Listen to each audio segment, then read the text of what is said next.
Guten Tag. Today I want to address the first lesson. So for the first time now, this is a proper teaching video as such. And the topic of the teaching today is the present tense. We're going to start with verbs, present tense. And if you have a look down below in the description, there is a little PDF that I put together, which has the 16 most used verbs in German.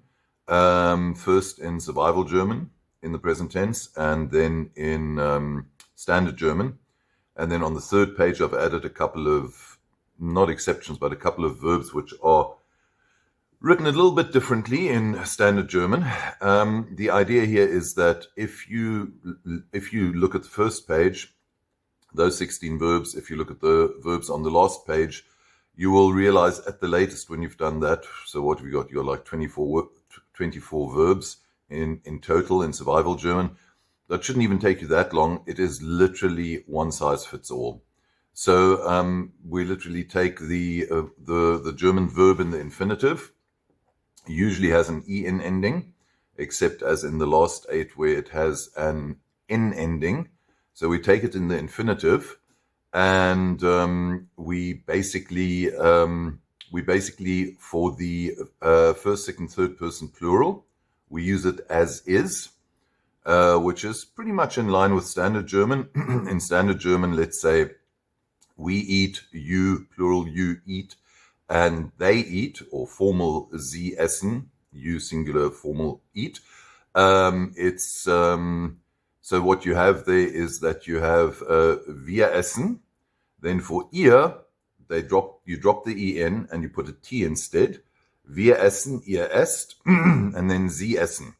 So what we're going to do for survival German, we go wir essen, ihr essen, sie essen. So it's minimal, which also means there's a minimal change needed if you ever want to go from survival German to sneaky German, if you want to level up, so to speak. There's not much that you have to do for that. You just change the ihr.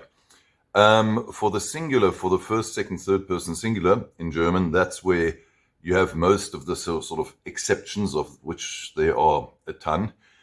And they're all equally silly, because ich nehme, I take, ich nehme, N-E-H-M-E, du nimmst, N-I-M-M-S-T, er, sie, es nimmt, and then we go back to wir nehmen, ihr nehmt, sie nehmen. Or ich esse, I-S-S-I, du isst, I-S-S-T, er, sie, es isst, I-S-S-T, wir essen, ihr esst, sie essen. And don't even begin to ask, why is it like that?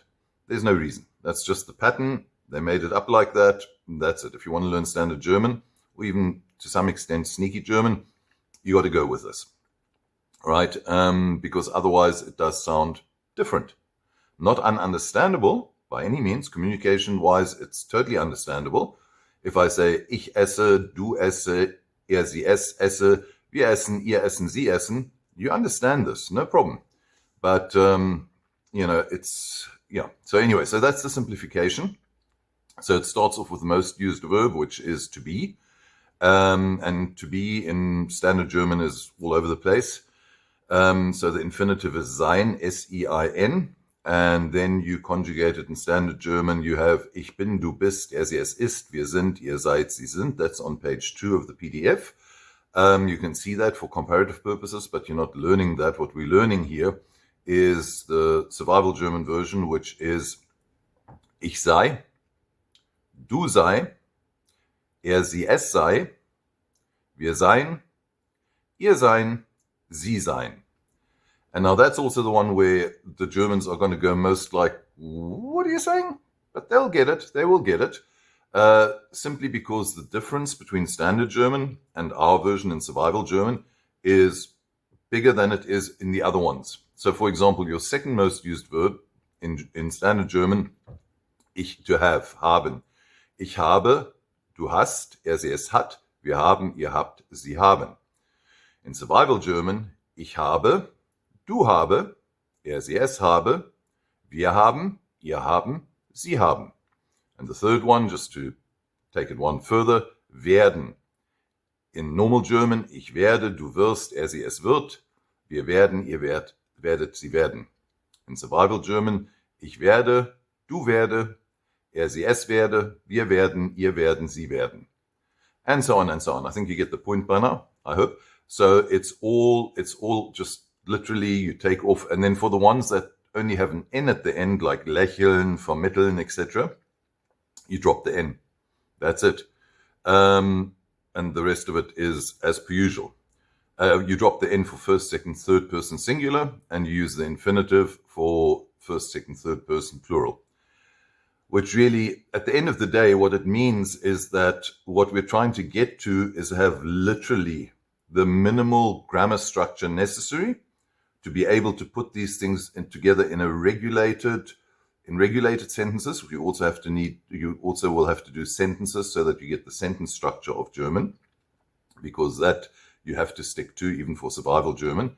And the sentence structure of German is pretty much the same as the sentence structure of Afrikaans anyway, both of which are different from the sentence structure of English, right? But minimal grammar. You're still left with having to learn 2,000 or 3,000 German words to be able to communicate at a basic level, but that was going to happen anyway. Anyway, if you have any feedback, any comments, please leave the comments below, and and subscribe. Thank you. Auf Wiedersehen.